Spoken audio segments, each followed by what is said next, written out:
Welcome to Pirate Money Radio with your host, Kevin Freeman, helping you unpack the economic headlines and providing real money solutions. Have you ever noticed how those with a British accent sound smarter? Now that's a thing. I mean, I looked it up. It's in Psychology Today. Here's the headline. Why do British accents sound intelligent to Americans? Right or wrong, we all make social judgments based on accents. It says, right or wrong, we use the information that accents provide to make social judgments. Accents can provide clues to geography, which then fuels biased decision-making. We make both positive and negative assumptions about socioeconomic status, intelligence, and personality that might not be grounded in statistical reality. In other words, accents feed stereotypes. A French accent makes you sound haughty and highbrow in the eyes of many. However, that same voice may be an advantage if you're interviewing for positions in the fashion world or culinary arts. British accents conjure stereotypes of high IQ and competence, while Brooklyn and Southern accents get lower ratings on intelligence. This is not necessarily consistent with actual IQ scores, but the perception persists just the same. Look, I share all of that by way of introduction to our special guest this week. He's a dear friend. He hails from London. He's also the founder and CEO of Glint, a powerful fintech company that makes gold money again. And he has an amazing British accent. He's earned his IQ with me. He's proven it over and over. He sounds really smart, and he is really smart. Welcome, Jason Cozens, to Pirate Money Radio. Hi, Kevin. I couldn't have hoped for a better introduction than that. Well, you know, you do. You've got that James Bond. And I know that the British accents, we lump them all together, and they all sound, but they're very different. They're very distinctive. If you're in London, you can tell where someone's from, right? Absolutely, unless you've got the Queen's English, of course. Unless you've got the Queen's. I love that. The King's English now. The King's English now. Well, most of your life. God rest our former Queen. Yes. All right, so who is Jason Cozens? Tell us about your life in jolly old England, what it was like growing up, who you are, because I think you've got a fascinating story. I like to compare you to, as Elon Musk is to electric vehicles and Tesla, Jason Cozens is to transactional gold and silver that's coming to America. So what was it like? Tell us about your life. Well, it all starts for me in a place called Sunderland, which is the northeast of England. And my family actually, very much a working class family. My mother was a hairdresser. My grandfather was a master bricklayer. My grandfather, that was. My father worked for Shell Oil. And he worked. He came up to the northeast because back then it was a very vibrant shipbuilding area. You know, lots of maritime engineering going on there. He met my mother, and so but of course there was a decline in the whole shipbuilding and maritime industry. There was a big decline in the coal mining industry, and the northeast of England lost a lot of its luster. And hasn't really, I don't think, got it back. But because my father worked for Shell, you know, he was away at sea 11 months of the year. Really? Yeah. Didn't really see much of him when I was younger. I used to call my uncle Daddy because that's what everybody else, all my cousins were calling him that. But you can imagine that was quite a strain on the family. And eventually he said, look, to Shell, I need a land-based job. And they gave him the opportunity of going to Nigeria. And the schools over there weren't very good for Englishmen, and so they offered that they would put me and my brother into a boarding school. And in fact, a wonderful school ended up being called Ampleforth, which is a monastic school, Benedictine monastic school, one of the top Catholic schools in the world. And so I went from, well, first of all, we didn't end up in Nigeria because my father had a passport stamp from South Africa. He'd never actually laid a foot in South African soil, but he'd... and so they wouldn't let him in? They wouldn't let him in because it was at the time, it was the apartheid, anti-apartheid movement. And we ended up in the Caribbean, or they did anyway, and I was sent off to boarding school. But which had its own challenges for me as an individual. It made me robust. It gave me the ability to deal with challenges, and look after myself, so to speak. Did it open up doors and new relationships you might not have had? I don't think. I mean, there is always this perception when you go to a kind of top school like that you enter some kind of magic network. But I think for me, the main thing was about resilience And discipline. And also the one thing it gave me was the ability, the belief that I could achieve anything I put my mind to, and that whether that the school was excellent in that regard, whether it was you wanting to play the cello, be an artist, a physicist, or yet did I know a fintech? That's huge. Yeah, that's huge, because if you grow up in a situation where you don't think that you'll ever get out of your circumstance, we see that with inner cities here. I'll never get out of it. The only way out of it is to deal drugs or to be an athlete, and I'm not very good at sports, and therefore, that's terrible. But what you saw was, no, the human spirit and human capability, and realized that you had the potential to think beyond your background. Yeah, and I was quite connected as well to the faith side of the school, which is unusual because most of the boys weren't. But faith is important as well, the belief in yourself as well, as much as anything else. Anyway, from there, I went on to study architecture at university, architecture of buildings. Now, I'm not talking about software engineering architecture. Right. And then worked in Hong Kong for a couple of years before pivoting into virtual reality the first time it was cool. But you love architecture. I've been with you. We've been traveling, and you'll look at the building and you'll have admiration for it, or you'll say, "Well, they should have done this different." I've watched that. That's ingrained in who you are. Yeah.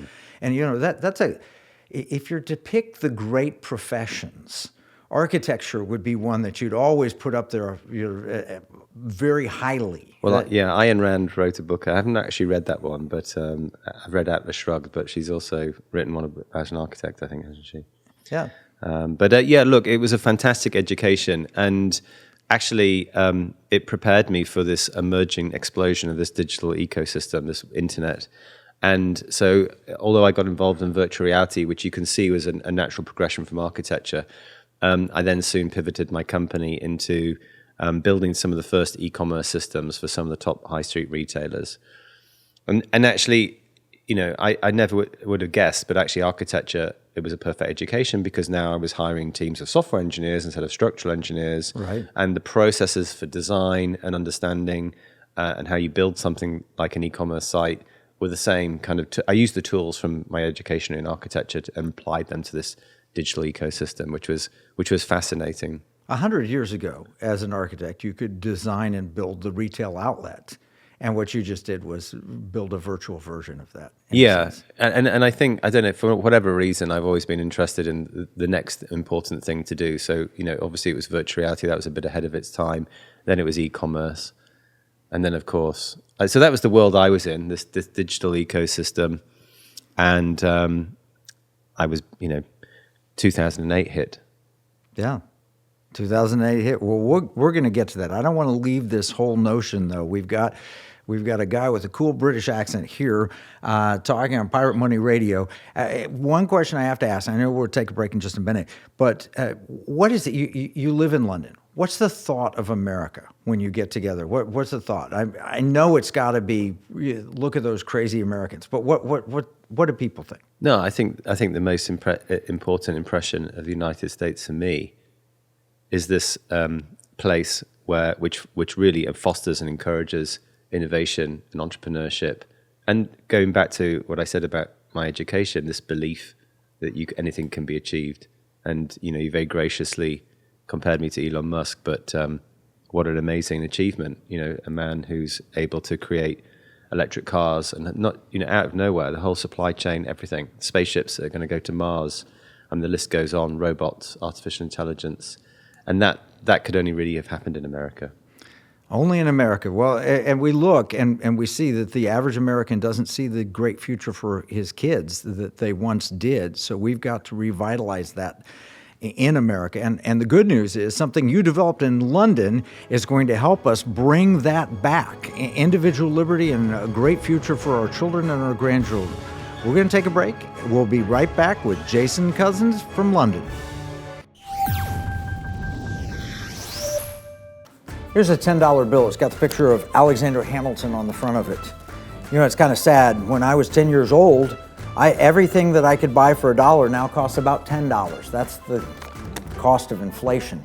It's just paper. It's not backed by anything. You can't exchange it for gold and silver. You used to, but you can't do that anymore. And that's unfortunate. You know, pirates wouldn't accept this. Pirates, they wanted gold and silver. Patriots, the founders of this nation, also wanted gold and silver coin. In fact, they put a provision in the Constitution, 17 words, that said states could only make gold and silver coins tender within the states. That's why I wrote this new book, Pirate Money, Discovering the Founders' Hidden Plan for Economic Justice and Defeating the Great Reset. It will explain exactly the history of money and exactly why gold and silver coins can be made modern with new technology and a useful monetary system. PirateMoneyBook.com. I'm outside Babe's, which I'm told is the quintessential chicken restaurant here in Roanoke, Texas. Let's go and see if we can buy the food in here, chicken with gold. This is gonna be the fried chicken. This is unbelievable. How am I going to fit all this in? I seriously actually don't know how to begin with this. This is so overwhelming. Do you think I can pay with gold? I don't know. You may have to ask the cashier. I don't handle it. Can I pay with gold? But actually, you said I could pay with this? Okay, I'm gonna pay with this, but I'm gonna pay with gold. So look at the price of gold going up. That's pretty cool, yeah? Right, this is Babes, yeah? How much gold did I pay? Gold, how many grams? 0.26. 0.26, quarter of a gram of gold. How about that? That's pretty cool. That's pretty cool, yeah. Success! All with gold, paid with Glint.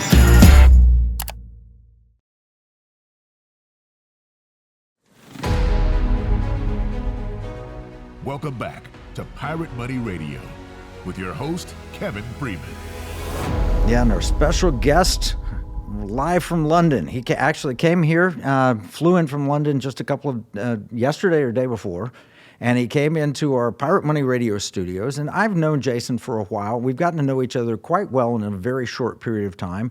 In fact, we dined together with Nigel Farage not long ago. And you know, Nigel Farage, that's a big movement in England. There's political things going on. Tell us about that and what it was like meeting Nigel.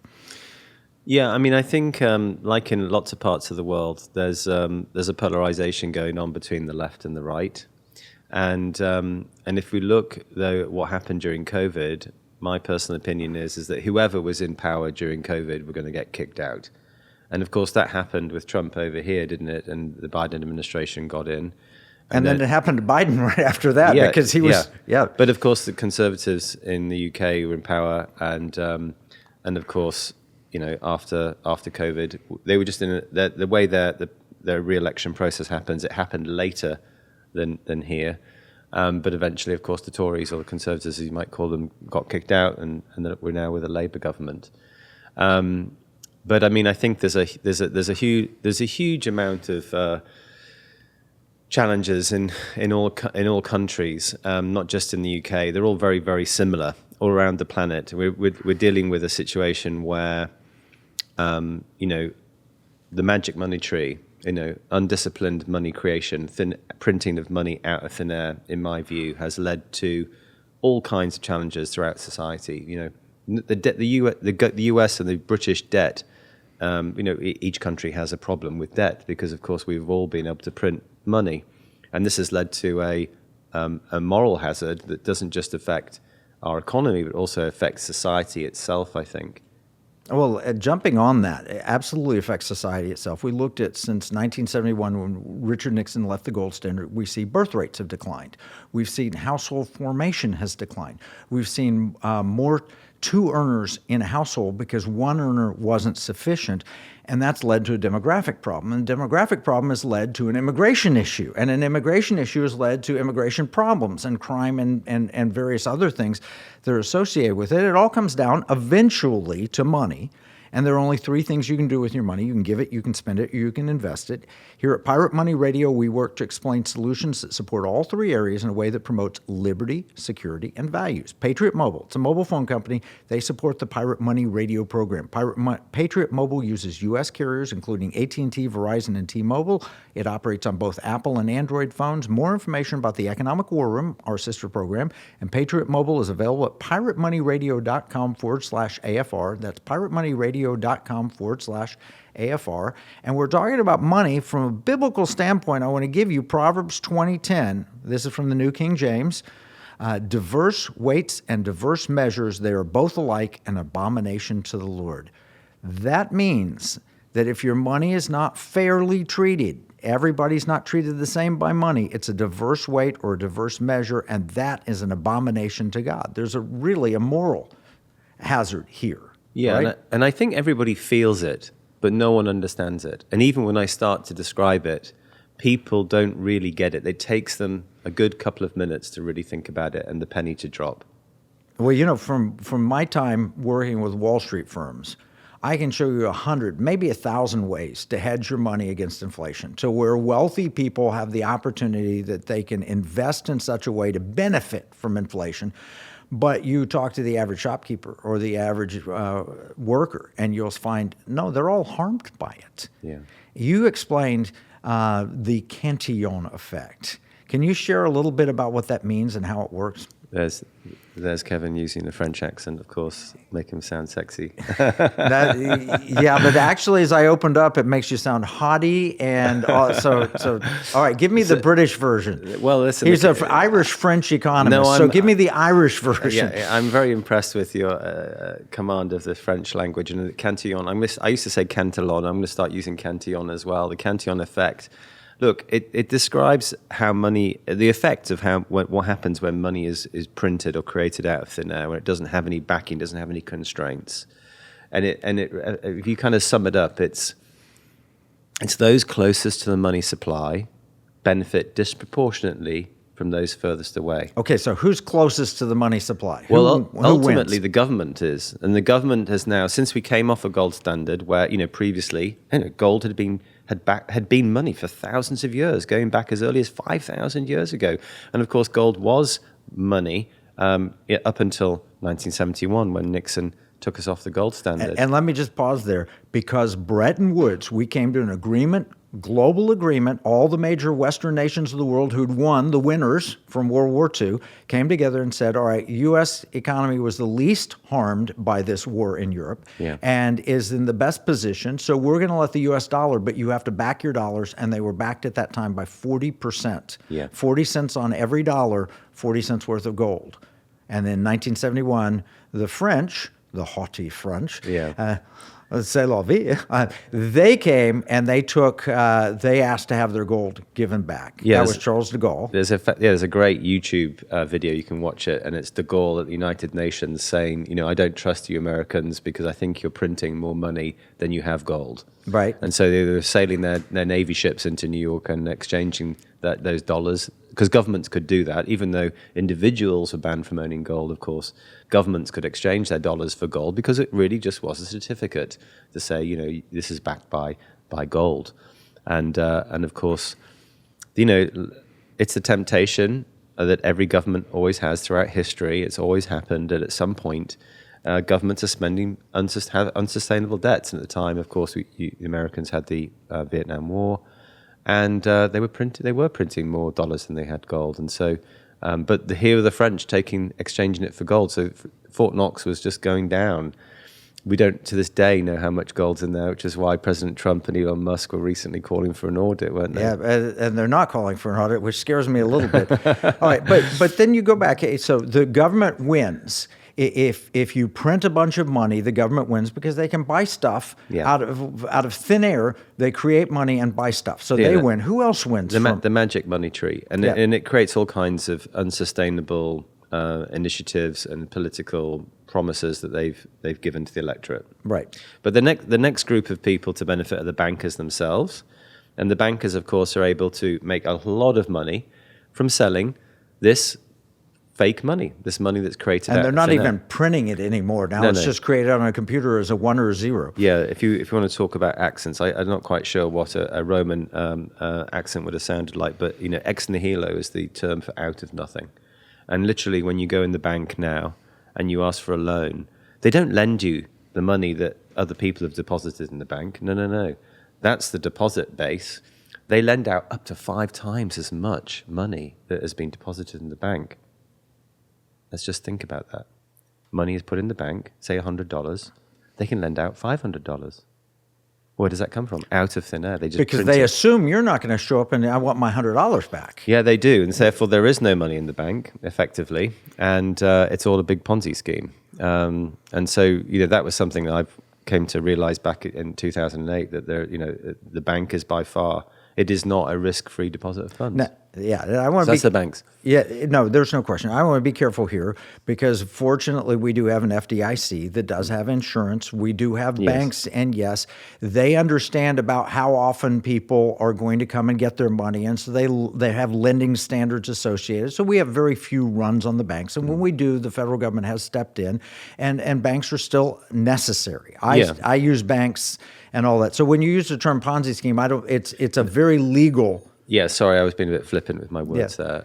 But they serve a useful process in society. But we've got to understand what is going on in our monetary system. That's true. If you put money in the bank, it's not your money anymore. All of a sudden, you have a credit claim against the bank. They owe you that money back, and they're very good at it. I've lived all my life, and not one bank that I've had has ever gone bust. But they do go bust occasionally, and we do have a system for protecting that. And that's why you need this FDIC insurance. It's because there is no money there, because you need the insurance. Yeah. Whereas, we'll come onto that maybe later with gold. It's in a vault. It's stored. It's safe. It's there.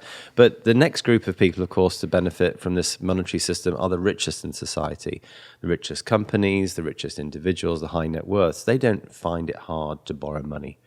In fact, during COVID in Germany, the interest rates were negative, and so companies, the biggest companies, were being paid to borrow billions of dollars from the bank. Can you imagine that? No. Can you imagine walking into the bank and give me saying, money and pay me for taking we'll pay it for you. Yes.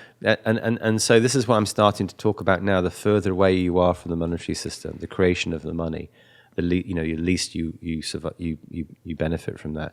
And so you get to the point where back in Sunderland, where I was born into a working class family, you struggle to be able to borrow money. And they only lend it to those who don't need it. That's it. That's the old joke. And the funny thing about that is that the further you are away, you still deal with the inflation impact that comes from creating this extra money, but you don't have the money to deal with it. So the prices go up immediately when all the money's created. Those close to the money supply, they benefit from it, they can profit from it, but those further away from the money supply, they're harmed by it because prices go up. Yeah. And I think it's important when you try and go back to the political system you're talking about in the UK, you see it in the US and other countries as well, where everybody from both sides of the aisle are trying to understand what to do about the challenges we're facing, about inflation, about rising costs of goods, about the effect that has on society, about the erosion of the middle class. And because they don't really understand this, they're all coming up with the wrong solutions. And for instance, one of the ideas is that capitalism doesn't work. Capitalism works because look how unfair society is. Right. What they don't realize is that actually it isn't capitalism that's the problem. It's the fuel on which it runs. It is the money that is corrupt, not capitalism. Capitalism is about hardworking people. That's about, that hard work gives you joy, gives you a purpose. And it should be embraced. But the problem is that it's not a level playing field. It's the have-nots versus the have-yots. How many times, maybe in your career or right now, you're feeling that no matter how hard you swim towards the beach, you can't get any closer towards it.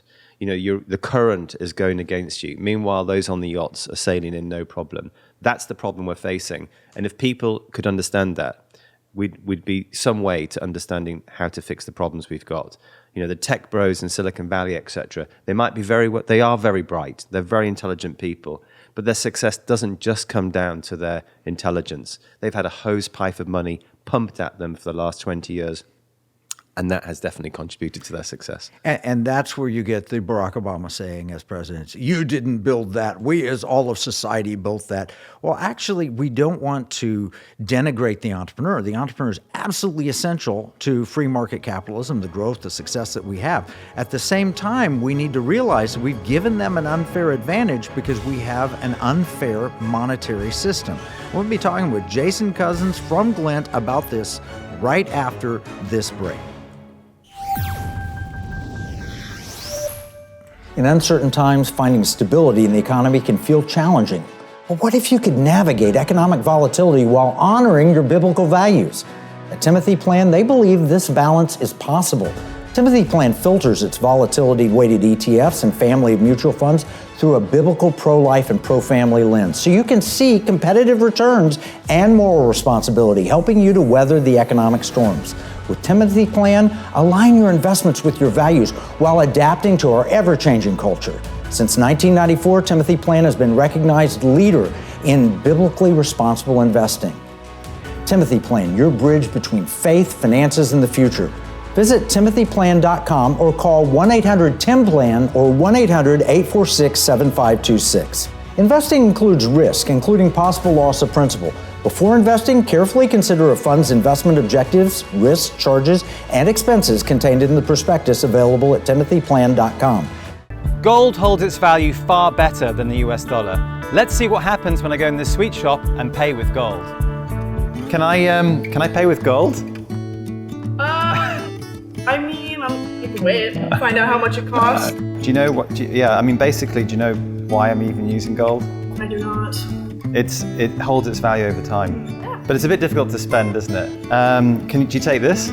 Yes. That's Mastercard. Yeah, but this is. I'm actually going to pay with gold, believe it or not. Using this. That's my Mastercard, and it's linked to my gold wallet. So let's just watch that. Authorizing. Yeah, add a tip. Thank you. So this is your store? Yes, sir.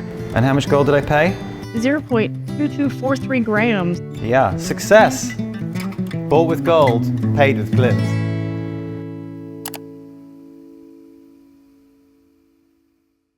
Pirate Money Radio, helping you give, spend, and invest in ways that align with liberty, security, and values. Welcome back with your host, Kevin Freeman. Yeah, and I'm joined by Jason Cozens, who's got the incredible British accent that makes him sound so smart, and he is that smart. He really is. He's got the IQ to match the beautiful British accent. And when we started, we talked about in Psychology Today how a French accent makes you sound haughty. And, it's good for if you're going to be in fashion design or whatever. And, of course, the French people can be just as smart as anybody else on earth. The IQ is not determined by the accent that you use. But nevertheless, we have these perceptions. And I'm going to take advantage of that perception because right before the break, Jason was explaining how the wealth gap has created solutions that don't solve the problem.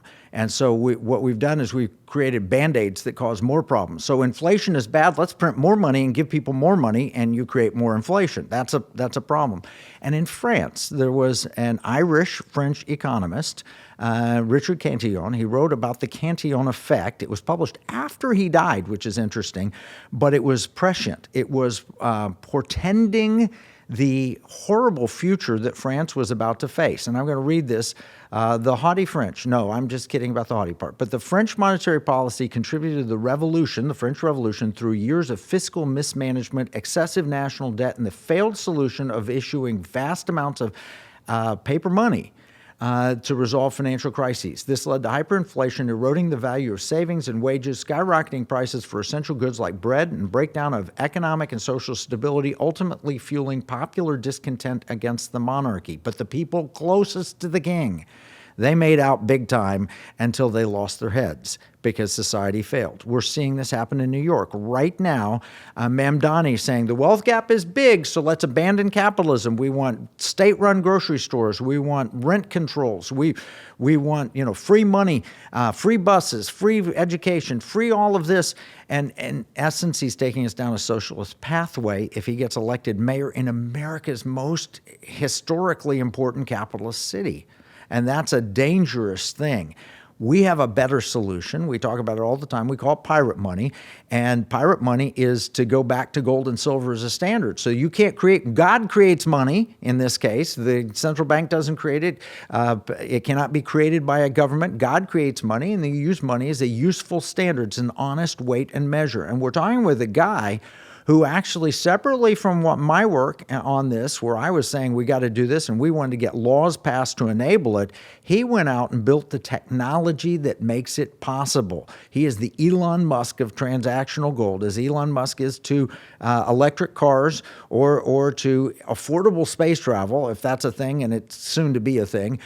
Jason Cozens is to transactional gold. He's an architect by training, but he's created a fintech that is absolutely amazing. It's something you can do right now to get on your own personal gold and silver standard. And in fact, he's been supporter of this program. Here's the read. Glint is a financial technology service offering a debit card and mobile app that enables users to access their gold holdings for everyday purchases. With Glint, users maintain ownership of allocated physical gold, which is stored in a managed vault. At the time of a transaction, gold is sold in real time to cover the purchase amount in local currency. Glint offers an alternative way to store and use the value, combining gold and silver with modern payment infrastructure.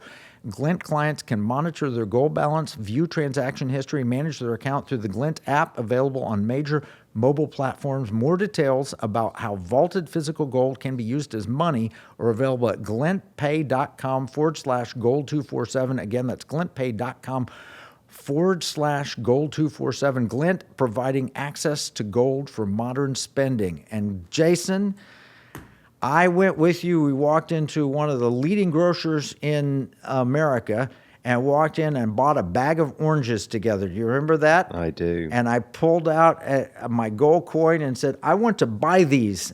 And there was no place to put the gold coin. Nobody would sell them to us. They wouldn't go on camera rejecting the gold coin, but they said, no, you can't pay with that. And then I turned and I used my Glint card. I paid with gold.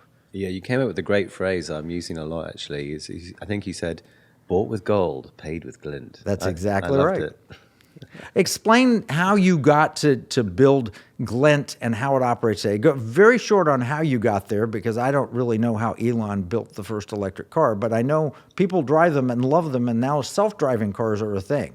Yeah. So how did you get the idea, and then how does it practically work? So a lot of you might remember the 2008 financial crisis. I was sat in front of the TV watching the BBC, talk about how the fact we were on the brink of complete collapse of the entire financial payment system. But not to worry, the government is implementing a plan of quantitative easing. Yeah, which means they just created lots and lots of money. Well, they didn't say that, did they? I mean, can you imagine if they'd said, don't worry, we're going to go and print loads of money? I mean, we might have had a different reaction from the electorate. My mother's not financially literate, like in terms of in a sophisticated way, but she would understand what it meant by printing money. Printing money leads to a huge amount of inflation. And of course, in COVID, 20% of all US dollars in the world in 1 year were printed. And of course, no wonder we have inflation. And we had 20% inflation directly as a result from that. If you go to buy a cheeseburger or a burrito, which we introduced you to good American burritos, you call them wraps, but you like them. You ordered one yesterday, I saw. The prices are up at least 20%. Yeah, and it was the first time I realized that the money in the bank isn't necessarily risk-free, although the government, as you said, backs it. There is no money in the bank by design. And that money depreciates in ways that are completely outside of my control. And I just thought, that's not fair. We should have, and as you've discussed before, equal weights and measures. If I work hard and I earn money, that money should not depreciate. We have even central bankers admitting that they're targeting 2.5% inflation. Therefore, they're going to, it's a tax on our money. And yet, it's the biggest tax that is never discussed. And of course, some people have bigger inflation rates than each other, and normally it's the least well off, as we've discussed, that are being affected most by this. And so I thought, well, what do we do about this? And I learned that gold had been money for thousands of years, had always been money, had backed the dollar and everything. And all the problems had started in 1971 when we temporarily came off the gold standard. I thought, well, we can't rely on governments. We can't rely on central banks. We've got to take our destiny into our own hands. We've got to have sovereign money. Why don't we just have our own personal gold standard? Why? And the problem, of course, is, as many would jump to the conclusion, well, you can't use gold as money. The crypto community, which I have a lot of, not sympathy with, a lot of, I like what they're trying to do with Bitcoin. They see the same problem. Yeah, they see the same problem. A little different solution, but it's a technological solution. Satoshi came up with Bitcoin, and I thought, well, why don't we just enable gold in electronic payments? Why don't we do that? I thought, I reckon I can do that. My delusional faith in myself, we could find a way. And so I set off to do that. That was I started having the idea in 2008. It took a long time to work out how the actual payment system works. I understood how the internet works, electronic programming software, but I didn't understand actually how Mastercard works, how bank payments work. That was a little bit of a journey. And it's not just technological. There are a lot of rules associated with that. There's a lot of societal pressures that create a need for MasterCard to work a certain way. But those are the financial rails, and they're the ones that most people in the world are using. In the developed world. But I was told I wouldn't be able to do it, technically. I was told I wouldn't be allowed to do it. But, you've got to push past these things and believe what you can do. And I just knew deep down it was important. And I knew it was going to be a big lift. But I kind of just thought that, well, I don't want to be on my deathbed thinking, what if? What if I had done that? And it's become, unfortunately, in some ways, because it is very stressful, a bit of a vocation. Vocation's a strong word if you look it up. It's a kind of compelling, undeniable compulsion to get something done, and I think that's what's helped me get through all the challenges that we've had. But today, and it's a mission. It's a mission based on biblical principles. So you grew up with a healthy reverence for God and the role that God plays in. That was in your schooling and everything else. But it's a mission because you see the unfairness. Of money when the government can create it out of nothing and literally do whatever programs that they want at the same time, make certain people rich and other people poor. Yeah, I felt it. As I said, I was born in the northeast of England. It's nearly the furthest part away from London you can get where the money's created. It's in the northeast, right near Scotland. And I was quite creative, innovative technology guy. And yet, I struggled to succeed. I moved closer to London. I was in Manchester. That's where I went to university, and that's where I set my first company up, Visuality. And yet, there I was, trying to develop this new e-commerce stuff. And I might charge £100,000, whereas someone in London was charging £1 million back in the early 90s or the late 90s. And this is crazy, And yet, that because they were closest to the money supply, and they were able to benefit from that. So I feel like I've viscerally in my bones felt the Cantillon effect, and it's not fair, And our mission as a business, our vision, is a world where everyone has an equal opportunity to prosper. Now that doesn't mean you will, but it needs to be a level playing field, and therefore our mission is to deliver a reliable form of gold currency to the world to that end.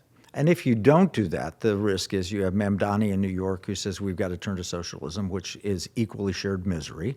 Or you have the French Revolution, where they said we're going to take all the rich people and literally chop their heads off with a guillotine.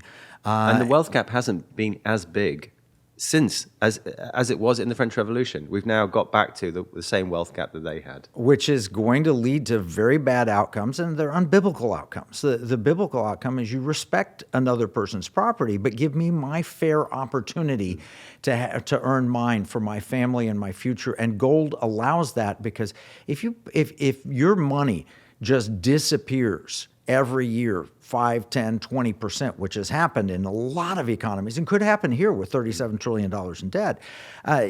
It's that store of value. Money's three things. It's a unit of account, a means of exchange, and a store of value. And U.S. dollar is a very good unit of account, and it's a very good means of exchange, but it's a terrible store of value because even the central banks say we want to devalue that at least 2 to 3% per year. So you've come up with a solution, and your technology is great. I use it all the time. I walk in and demonstrate it. It's very, very useful. I buy dinner with it. I can buy gold. I sit and buy $10 worth of gold. And that, I think, is very, very important, is the average person has access to gold that they might never have access to other than Glint. And at the time when you least expect it, you can just pull out your debit card and pay for that medical emergency, or jump in that Lyft car as I did the other day. And they wanted $31.52. I paid with 0.27 grams of gold. Yeah, no, and this is important because you might get a bonus at work. And in your bonus at work, let's say it's $5,000, and you say, I'll go buy a gold coin at Costco. But could you spend that money? All right, we're talking with Jason Cozens. We're talking about Glint. It is the future of money, and we'll be right back, and we'll dive into what the future of money will look like. Join us after the break. Throughout history, the spirit of patriotism has prevailed. The battles may have changed, but the values remain the same. Today, in 2024, we find ourselves at a pivotal moment where the call for unity, freedom, and a better future echoes louder than ever. For more than 10 years, Patriot Mobile has been committed to supporting the values that make our nation great. With affordable plans and reliable nationwide coverage, Patriot Mobile is not just a wireless service. It's a call to action for those who believe in the American dream. Because this year is not just any year, it's the most important year since our nation's founding. Choose a wireless carrier that shares your values. Choose Patriot Mobile.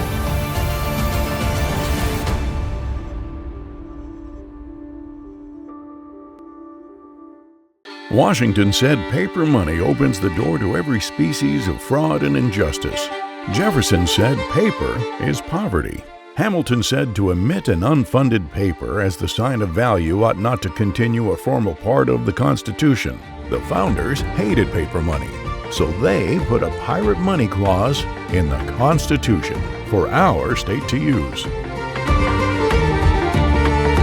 Learn more at transactionalgold.com. Pirate Money Radio, helping you give, spend, and invest in ways that align with liberty, security, and values. Welcome back with your host, Kevin Freeman. I'm talking with the great Jason Cozens, the founder and CEO of Glint, which is bringing the future of money to us. It's allowing for liberty, security, and values. If money is controlled in a central bank digital currency, thank goodness President Trump has outlawed it, but it could come back, and almost every nation on the planet is developing a central bank and digital currency, which is literally a control mechanism. It's unlimited, so you'll have inflation with it. It has control so that they can mandate who gets what, when, how long, when you can spend it, if the money expires or if it doesn't expire, when it's good, what you can buy with it. So all of those things are evil. But gold was designed by God. It comes when two neutron stars collide. God created it. It is immutable. It will last. You read in the Bible and talk about things that are going to disappear. So much of the heaven and earth will burn, but gold doesn't burn up. What it does is it gets purified by fire. And so what's going to happen is that in heaven, we have gold streets. Gold outlasts the earth according to biblical truth.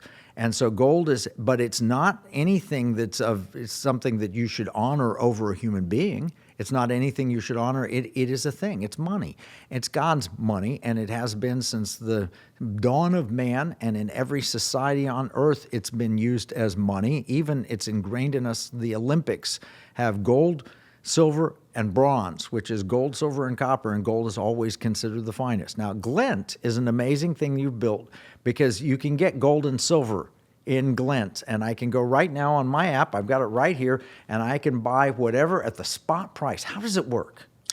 Well, look, you just simply go to your favorite app store, Google or Apple App Store. You download the Glint Pay app, search for Glint Pay, download the app. It takes a few minutes, that's all, to register. We have to work within the regulatory system, so we need to know who you are, as also just protect your gold as well. Once you've entered that information, you get approved, and you're inside the Glint. You've got a Glint account. It's like a banking app, but of course with this, you can you can buy some gold or silver. You can buy $10 worth of gold or silver. You can buy millions of dollars. It depends how much money you've got. We believe in a world where everyone has an equal opportunity to prosper. That will always be the case. And then, of course, you've got a Glint card, which you can order. Actually, if you type in gold 247 into the referral code today, you'll actually be able to get the card free, which is worth about $10. And then you can link your card to your gold wallet. So that means when you can actually spend your gold anywhere, almost anywhere in the world where Mastercard's accepted. And I've used this card and I've used gold to pay for things in Texas, in lots of states across America, Florida, at 35,000 feet in the air to pay for my Wi-Fi, in Tokyo, in Mumbai, and in London. We've enabled gold in electronic payments. Yeah, no, I've used it to buy a copy of my book, Pirate Money. Yeah. I just wanted to test it out, but I've taken people to dinner with it. It is extraordinarily useful. It's making gold money again. And the beauty of it is that it functions just exactly like money God intended. Yeah. It maintains its purchasing power over time. It fluctuates. It can go down. Yes, it can go up. But it's over the long term, maintain its purchasing power. It really is all three things money's supposed to be: unit of account, means of exchange, and store of value. And this technology has opened it up. Now, it has a couple of drawbacks. First off, ignore the drawbacks for now. For me, I'm like, I don't care if I have to pay a capital gains tax. I only have to pay that if I have a gain. And so if my gold goes up in value relative to the US dollar, yes, every time I spend it, I've created a capital gain and I will have to report it. I hate doing that, but it's still, I keep, the vast majority, 2/3 to 3/4 of that I get to keep. Yeah. And I have to give, Caesar his quarter. But we're working on state laws that would eliminate that by making gold and silver as money at the state level. Article 1, Section 10 of the Constitution says state can make nothing other than gold and silver legal tender. You traveled with us, and we met with legislators who were initially very skeptical. And so we went into Tennessee, we went into Georgia, we went into Florida, we've been in Utah together, we've been in Oklahoma, we've been around the country, Texas, around the country talking with legislators, and they're like, I don't know how that would work. And then you pull out your Glint card and show them, and they're like, oh, yeah, we could do that. And in fact, you were part of the 2024 precious metal study that Utah published that says it's legal, it's constitutional, it works. Yeah, I mean, that felt for me like that was a privilege for me to be able to help the cause, so to speak, by demonstrating how easy it was to implement. Because it's understandable how state legislators and bureaucrats would have just scratched their heads, which they were doing, going, what are you talking about, making gold and silver money? I mean, you can't possibly do that. I mean, what are you talking about? We live in an electronic world. Yeah, but you made it electronic, and so really all it is ownership exchange. So if I have gold and you have something you want to sell me, you want to sell me your economic war room mug there, and I have gold and I want to pay for it, we just have to decide what it's worth. Well, you price it in U.S. dollars, and you say, well, I want $10 for this mug. Yeah. And I can go on my app, and I could give you a Mastercard $10 to pay for that mug, and it will tell me exactly how much gold that is, and that gold will come out of my account and go into your account. Yeah, actually, it was quite funny.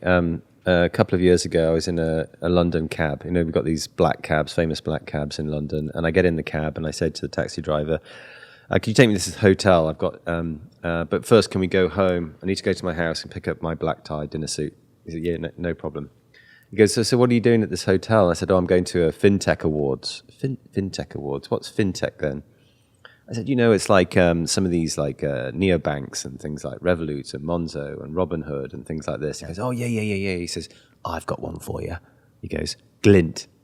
Glint, the one you started. Yeah, and he tells me all about Glint, which of course I knew all about as the founder, and I found it very charming, but really fascinating and interesting. He actually did a great pitch to me, and at the end of it I told him who I was, and I did pay him in gold, because with the Glint MasterCard, whenever I pay with that, the merchant has no idea I'm paying with gold. In the same way that if you travel to France, seeing that keeps coming up all the time. We'll pick France, and you pay. You had your. Can we go to Fiji instead? Let's go to Italy. Okay. Or, let's go to Italy, and we'll go to Italy and pay for something there. You might pay with your American debit or credit card, but of course you're paying with dollars. but the merchant in Italy is getting euros. And there's a real-time exchange from your dollars into euros. And that's what happens with Glint. When you present your debit card, a request, an authorization request comes from the merchant. It goes through the system, goes through their bank, it goes through the Mastercard network, and it comes. We're fully integrated with Mastercard. We're what's called a principal Mastercard member, and we get the request, and so we look at see how much gold you've got. We see what the real time price of gold is, and then we authorize the transaction if you've got enough gold. And then we sell just enough gold into the currency of the merchant, and that winds its way to the merchant. That process of authorization has to happen within 200 milliseconds. Wow. And that includes the time it takes to go from the merchant through the internet to us and then back again as well. So we actually have very few milliseconds to make this all up. So we've built our own technology to be able to do that. And I know it works. I mean, we went together. We dined at the original Chick-fil-A restaurant just outside Atlanta Airport. Yeah. The Dwarf House is what it's called. And we told the waitress, we'll pay you in gold. And she didn't believe it. And so I pulled my Glint card out and paid for it and said, wow. She said, I wish the Cathy family would pay me in gold. I said, well, we're working on that. Because when we get this passed, and you helped us with the state laws, people can pick what percentage of their salary they want to be paid in gold, silver, or U.S. dollars. We're not replacing the dollar. We're just giving an alternative to it and say, I want to be paid in gold. And then they can pay in gold. And there will be, I talked to he's running for comptroller here in Texas, Don Huffines. And if he's in comptroller, he'll be in charge of the laws we've passed. We've already passed it in Arkansas, Florida, Louisiana, Texas, and Missouri. And if he wins the comptroller, then he'll be able to oversee the system. But I can pull my Glint card and go into Huffines and buy an automobile at Huffines, a Chevy, or whatever Huffines dealership I walk into. And he could say, I don't want you to transfer it into U.S. dollars. I just as soon have the gold. That's right. You don't. Once this legislation is passed, you won't have to use the Glint card. You could just say, I'm going to send you the gold instead. It's called peer-to-peer, from my account to yours, like doing a bank transfer. And the gold ownership moves from me to you. And actually, that's already available in other countries around the world with Glint. It's just that we haven't enabled it in the U.S. yet.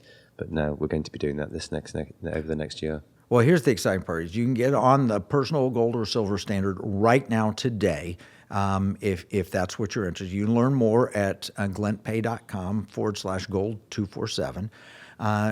You can do that, but we will also be working on adding these additional features to where it could be state-based currency, where you might not have to pay a capital gains tax. You might have the gold stored not in Switzerland like it is now, but have it stored in your state or an adjacent state. And then you could have it to where it's peer-to-peer. So the retailers, you get paid in gold, you can pay in gold, and you could have literally a societal gold standard as an option. And you've made that possible. You're the Elon Musk of making this possible. People drive electric cars because Elon Musk had the foresight to build one that was useful. And you've had the foresight to find a way to make gold useful as money again. So congratulations to you, Jason. Well, Kevin, thank you. But of course, it couldn't have happened without the great work you guys have been doing in building this huge momentum across all these states. It's been quite a privilege to witness what you've been doing. It's absolutely incredible. Just to talk about that domain name, by the way, it's partner.glintpay.com/gold247. And if you just go straight to the App Store, you can download the app and just type in gold247 in the referral code. That's the other way to do it. If you want to learn more, that's the way to do it. All right, I want to just thank you, Jason, for coming from London to bring us back in America, back to a gold standard. That's what our Constitution requires, and you've shown us how to do it in a practical and sensible way. And this is an opportunity for us to get back to honest weights and measures, and you do what's best for you and your family. But if you're interested, go and learn more from Glint Pay. But you also need to be praying. The poorest among us are being harmed by inflation. We need to pray for America to return to God's principles, God's money, and so forth. Pray for us. And listen wherever you get your podcasts, whether it's on Apple or Spotify or so forth. This is Kevin Freeman. I'm joined by Jason Cozens from London for Pirate Money Radio. Arrgh.